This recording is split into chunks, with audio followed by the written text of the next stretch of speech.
We'll start medical. So one DMP, that would be Ike with the hamstring. Limited guys, Jawan Johnson, ankle. Alvin, ankle. Trevor, ankle. Justin, concussion protocol. Caesar, ankle. Chase Young, calf. Dylan Radoon's toe was a full, and Ridgeway, shoulder was a full. So those are our medical points there. And other than that, good day. So open up for questions. So Chase, what can you do? Yeah, he was able to get out there some. So obviously limited today, but yeah, looked good. Took some obviously steps in the right direction, and so it was fun to see him out there. What does that mean for Justin Reed? Has he passed something, or he still needs to? Yeah, he's still going through that process. It's traditionally it's there's plenty of steps through that process, but he's doing well. Looks like Young was out there at the very beginning of practice. Is he still kind of incorporating like rehab into what he's doing? Yeah. He's no concerns there. Obviously, he was just getting ready for practice, and so a couple different options there for him early in practice, and so he popped in there probably late, right as you guys were the tail end, I would assume. He wasn't there right away, but he's good to go. So. Did Alvin get hurt in today's practice, or? Yeah, just a little something, just a little ankle. So nothing concerning. He's fine. Sorry, just just today. Nothing concerning. Are you optimistic that Chase might be able to make his return this week? Yeah, I think there's obviously optimism. There's steps through this whole process. You got to see how this thing responds each and every day through each step that he takes. But he's obviously been doing so much work through this whole process, and so today was a really good step in the right direction. What's that return to play process like for a calf injury like that, or also for somebody like Chase? When he were to come back, would that be on pitch count kind of thing, to get him kind of acclimated, and what would that look like? We'll just have to see how the whole week progresses as far as it relates to Sunday. Again, this has been a full process. He's done a ton of work on the back end, behind the scenes for a number of weeks now. And so, it was good to have him out there in a limited role. I thought he did a really good job. And so we'll see how everything responds coming out of this practice, and then put him in position to see how tomorrow goes. It's kind of like the broad overview of Patriots defense and some stuff they do. Yeah, they're just doing a really good job. I think they're just really detailed. I think they're really sound. They don't give up anything easy in the run game. They make you earn it. They play with tremendous effort, physicality. Their ability to play coverage on the back end. I thought they've done some really good things, and you can see the progress they've made over the course of the season. The last couple of weeks, they've played excellent football. What do you like about Drake, man? Really liked him coming out. I thought his ability to play in a number of different phases of the game was really special. He had some at times a couple challenging circumstances at North Carolina, but I thought he was resilient through that whole process. He's got tremendous arm talent that jumped off the tape. I remember watching him. I was in Philly, so we didn't go through a deep dive process with him, but I was really impressed with the film. Thought he was a really good player. His ability to use his legs was obviously a valuable asset for him. You get the sense he's a really smart football player. He can handle a lot of football, and so he's obviously shown really good progress the last year and a half of football. Is there some part of the progress, like when you look at tape in the last couple of days, that jumps out to you as some different from what you saw in the college days? Yeah, I think just his growth as far as, you can tell, Josh is going to put a lot on the quarterbacks as far as there's a lot of different tools at their disposal, a lot of different adjustments at the line of scrimmage, whether it be run to run, run to pass, all those different things. He handles all that stuff really, really well. And I think his calm demeanor, you can just feel it out on the field as he's gotten more and more comfortable with the league. You work with a lot of fast receivers throughout your career. Where does Shazeen's speed kind of rank? What does that allow you to do as a play caller? Yeah, it's a great question as far as ranking. I mean, I'm sure there's someone else to debate, but he's as fast as I've ever seen. He's a tremendous football player. His ability to track the football and those deep balls is really special as well. And so, again, I thought he did an excellent job in the game. Obviously, we're striving to find more opportunities to create those explosives, and we'll see how it all goes. How does a week like that you build on that? How often what does that week do for you guys and him to kind of build on? Yeah, I thought it was a big play in the game. We needed it. Big explosive play, one play drive. We've been living in these 10, 15 play drive sequences. You can get those done. They're more challenging than short play drives. And so obviously one play drive is a huge difference maker in the game, and hopefully we can build on it and have more success in similar fashion. Spencer's pocket field, just year one to now college to now, like, seems like it's gotten a lot better. Like, how does someone develop that and, like, avoid sacks and get so much better at it over time? It's a great question. I think, credit to Spencer. He's put a lot of time and effort into this thing. I think a lot of it, timing, anticipation, understanding where your outlets are, understanding where your issues are, whether it be a protection or a potential concept. There's always stressors in every play. That not every play is designed perfectly. There's always issues that could arise. And I think his ability to recognize those, quickly diagnose them, find the solution, find an outlet, use his legs when he has to. He's done some really good things in that avenue. So it's like mostly study, field knowledge of the game, like does that increase that stuff?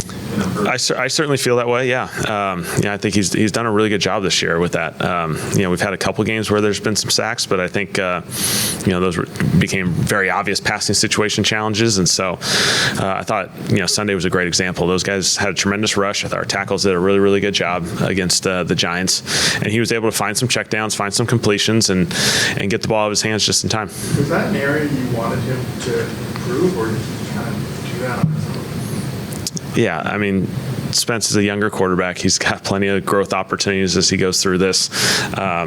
He's done an awesome job through that whole process, and so I feel like he's taken some steps in that in a number of different ways. So he's playing some good football. Could you notice any difference in the vibe or the mood in the building over the last couple of days since you were able to get win number one? Do you see or feel any difference? I think Monday, obviously, everyone had some juice, had some energy. We came out of a win. That was good. Kind of got to get back to work in this environment. Wednesdays, you quickly got to move on, and the NFL will humble you very quickly if you don't. And so I think our guys are handling this really well. Wednesdays are kind of grinds for everyone. It's some new material, a new opponent. You're trying to familiarize yourself, and so everyone's kind of going through that grind phase this time of week. But I thought our guys had great energy the last few days. What's the next step? I mean, the defense, obviously, with the 5 takeaways, 23 on answer, all that stuff. What's the next step for this defense to take kind of next week against New England? Yeah, I think takeaways, huge factor in games. Run game, huge factor in games, and then it comes down to situational football, And so I thought we took a step in the third downs. They were 3 for 10, I believe the Giants were. Now you get into those fourth down situations. Now you get into the red zone, making people get 3 points there. And so, we got some opportunities to take the next step there, and I think we'll be in a great place. Kellen mentioned the tackle play in the game on Sunday. Yeah. Does it say something about Kelvin that, hardly anybody's even talking about him this year? He's the number 9 pick of the draft in the first round, and we don't hear a lot of talk about it. I guess that speaks to the performance. Yeah, I think that fits who Kelvin is as a person too. I think he's just steady. He's quiet. He does his work. He's very detailed in what he does. I just thought he had some tremendous sets in that pass rush situations. This past game, I thought, those guys are really good edge rushers. They're top picks for a reason. They've been productive for a reason, and his ability to settle in there, play the game, it was just really clean. I thought Tolly had an excellent game as well. I thought both tackles just had tremendous games, and that's a challenging circumstance, and hopefully we can build on that. And that's a challenging position to come in as a rookie. Yep. Left tackle, blind spot. I mean, is he even surpassed what you all thought, or is it fair to say that, or? We had a lot of confidence coming in. I thought, once you get on the field with these guys, you always draft players, and then you get into these rookie mini camps, and you kind of see, okay, who are these guys truly? And I think the first day we kind of played the game for you guys and played them in all the positions, and then quickly got them over to left tackle. And after that, it was pretty easy. So it was pretty obvious this guy's going to be pretty good. So you did that. I got him candidate for injured reserve, or which one went into Michael Davis this time? Yeah, so Ike's navigating this hamstring. We'll see how it progresses. We kind of had the anticipation of being able to work out some guys. Mike Davis, I was in LA with him. Brandon was in LA with him. Awesome player, awesome person. He can do a lot of different things from a defensive and a special teams perspective. And so we felt like adding a corner obviously provides us with some tremendous depth there. When Ike's available and ready to go, we'll be fired up to have him back and get him back in his roles and opportunities. But I think Mike provides us with great depth in that group. I think that corner group is getting better and better, and we're building on some really good momentum with that group. Still relying on a lot of young players. What is like the challenge of coaching a young group? They're going to make mistakes. They're going to have to coach through that. Like how are you managing that? Yeah, a lot of first-time experiences for some younger players. They have to learn it on the practice field, in the games. You don't want to make the same mistake twice. Tremendous growth, and I think it's all about how these guys just are really resilient and really responding to, when you make a mistake, just keep on moving, just keep on going. And I think we got too many guys that have had great examples of that. This draft class with all these guys. Kelvin has had his moments where, hey, he's missed a block. Okay, he responds really, really well and keeps progressing. Jonas has done a tremendous job. All these other guys, I can go on and on about this group. It's a fun group. You talked about Taysom's evolving role as he gets more practices under him. Could that role include being the primary backup quarterback? Yeah, it could. Yeah, he's done it plenty of times in his career. Obviously, he's allocated as a quarterback for our sake, and so he's done a tremendous job. He can play quarterback for us. He's been taking reps in that position, certainly plenty through the last couple of weeks, and so he's definitely available to be a backup quarterback. Is there, when you're making a decision like that, is there any concern when he hasn't practiced? I mean, based on all of the prior history he has at that role, does having only 3 practices, 6 practices, is that a big deal, or? No, he's done a tremendous job. He put a ton of work behind the scenes through the last few months. Him and Foster, they were ready. They were chomping at the bit last week when they had a chance to finally play, and so they were ready. They'd done so much work on their own, and so I feel like he's progressed really, really well. I think Taysom's hopped in there. He leans on a lot of experience that he has, which he's fortunate to have. He can play quarterback in this league. He can obviously play all the other fun tool pieces that he's done in the past, and so we'll continue to utilize all of it. So would that make Tyler Shuck inactive? I don't know. We got 3 quarterbacks. I love all of them, so I'm not going to worry about all that math problems. But these guys are all developing. I just wonder, because you guys drafted Tyler, obviously, and then someone to come in off of a major injury and lead them, is that about his development? No, Tyler's doing awesome. We got a good group going on right now. Taysom was wearing the wristband at practice. Is that just indicative of his role already, like what he did last week, or trying to get him up to speed? Yeah, no, he has. Yeah, he's listed as a quarterback. He's got a wristband like the other quarterbacks. So if you call plays, he's got the ability to call him based off the same way that the other 2 guys have done it. And so, he's done a good job preparing himself. I don't know if you got asked after the game, you might have about Carl Granderson sack. I don't want to get you fired. Did you hear from them something like that? Is that weird? We just try and find different educational opportunities for our guys, and so Grando made a great play. I'm not going to change the way we communicate with them. Did they say that was a bad call? I'm not going to get in that. I don't. No? Yeah. I'm good with how Grando played. So it does have an effect on him. Yeah. It could be a sack. It's a bummer. It's a bummer for him, just as far as from a statistical standpoint. He's playing tremendous, and so I feel good with the way he played that play, and he's just going to keep playing that way, and he'll be just fine. I'm sorry, do you not want to say whether you've heard from the NFL? Yeah, no, we're not going to go down that road. Yeah, it's not worth it. Yeah. Coolidge's first interception should have knocked it down. Is that something that you really care about, or are you just excited to see that? My number one thing is I'm really excited for Kool-Aid. That's his first interception in the NFL. Awesome play. Is there some educational opportunities there as far as situational football? Yes. But Kool-Aid made a great play, obviously in the moment. And so, I'm not going to harp on it too bad for him. Obviously, there is some opportunities there based off of the situations that we can be more aware of. But he made an awesome play. Can you assess kind of the red zone 0 for 3 in this game? I think it's 44%, somewhere around there. Yeah. Have you been able to identify anything specifically that's there? Yeah, the red zone, I got to do a better job there. I think, obviously, I'm going to spend a lot of the back end of this week really digging into that, and that's as our game plan sequence works, red zone will fall into the back end of this week. And so I think a lot of it, we're putting ourselves in unfavorable situations because we're not good enough and as far as executing and sequencing plays on first and second down. We're falling ourselves into 2 poor third downs. And so I think a lot of times, if you're 3rd and 10 from the 10, you guys can go look up those stats. They're not very good. You're not going to convert a whole lot. And so what we do on first and second down has to be better. I got to sequence them better and put ourselves in better situations. Kellen, when it comes to Blake, do you have to talk to him about it, or you just let him Yeah, we'll touch base. Obviously, we'll have a few conversations, but he's battling through this, and hey, everyone goes through these challenging situations in the NFL. Our job's to help rally him, rally the group, and so I think he's going to respond really, really well. And so I have a lot of confidence in his ability to respond to this.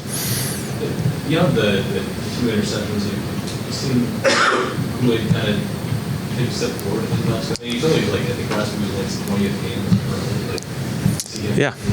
I mean, Kool-Aid's still, like you say, he's a young player. He's still got a lot of growth opportunities, just like so many of these other guys. And so he's taken some really good steps. I think having 2 interceptions, being the NFC Defense Player of the Week, there's some confidence I think that comes out of that. And so you can see him with a little bit of that confidence, that swagger coming out of him. I think we obviously think highly of him. We think he's going to be a tremendous corner for us for a long time. And so he's going to continue to progress really well. So he a game like that can do something for a player to kind of build upon it? Yeah, no question. I think no question. I think anytime you get to experience evidence that supports what you're trying to achieve, that's always positive.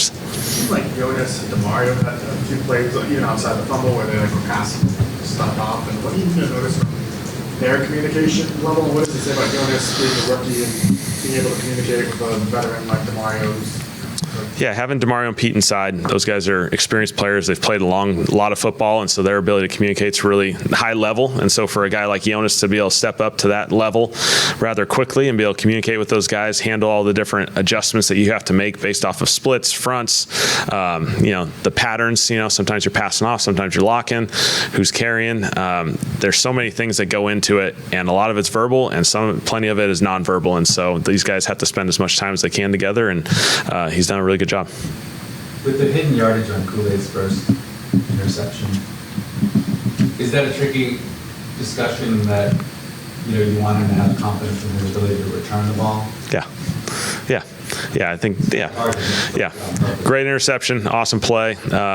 We'll educate ourselves as far as try and get all the yards we can out of an interception, and then obviously by situation, if there's clear and obvious and you feel like there's a batting opportunity, obviously we can talk through those sequences. But that'll come up in situational football on Saturday or Friday as we talk through some situations around the league. It's a fun part of the NFL every Friday that we go through all the different things that come up in the league, and as you guys know and follow, there's a million different things we get to talk about every Friday. So it's fun. You talked about not dropping the ball on the goal line.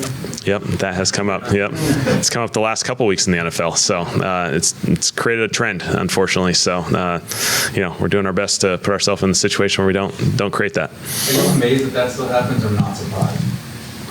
I'm kind of not surprised, just because there's so much evidence going back 5, 6, 7 years. I think last year we showed a reel where I can't even tell you 30 snaps of it, across college football and the NFL, just how many times and how many games it impacts. And so it happens all the time. We always just say you got to run through the letters and logos. Whatever the end zone is, there's some sort of letters and logos, get through those, and then after that, do whatever you need to do. You had that happen as a coordinator? I don't think I have. I think we've been close. Last year, I think Saquon was close, but we were good. So. When it comes to Drake, man, obviously you work with a ton of QBs, but for someone just trying to kind of break through and establish themselves, how big is a win like he had, Sunday night, in Buffalo against a Super Bowl favorite and whatnot? Like, what can that do for a quarterback? Yeah, they're progressing really, really well. You can tell their confidence is growing. That's as big of a win as you can have, this time of year. To go to play Sunday Night Football at Buffalo and to come out with a win and to play really clean, good football. He's playing really, really well, and so he's going to be a really good quarterback in this league for a long time. He's going to challenge a lot of people. His ability to throw it anywhere you need to, his size, stature, his athletic ability. He's got a lot of tools, and so he's going to get better and better and become a challenge for everyone. Yeah, what do you do with your game ball? What's that? It's at my house. Yeah. Special place. It's in my office somewhere. So yeah. No, I don't think so. It's in my office. It's over on the side. So. I have one on Spencer, getting back to avoiding sacks. Yes.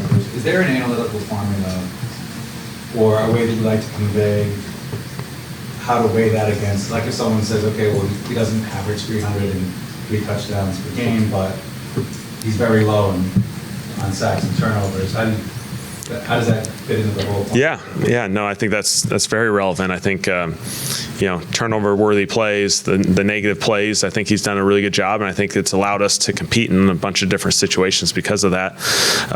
We need to find a little bit more explosive plays. We know that that's a goal of ours, and we're pushing for that. But again, he's putting us in positive situations to compete, and so it's a matter of continuing to execute football at a really high level, and we'll keep finding these different opportunities, aggressively take what they give us, and hopefully we get some more of these explosives as we go. But any chance you have to continue to protect the football, keep your team moving, is going to be a really positive thing for quarterbacks. As far as the field goal operation goes, have you seen anything beyond just Blake's ball striking? Is it more complicated than maybe we're seeing? I think that's a good question. I think yeah, all aspects of it, and it's a group that's working together. You can always get better. I think even the protection part of it. We've had a lot of offensive linemen moving, and so we've got a lot of different offensive line rotations because of the injuries that have occurred on offensive line. So that group's kind of been evolving, and so we do have some opportunities to get better there as a group collectively. And I have confidence our group will respond really, really well.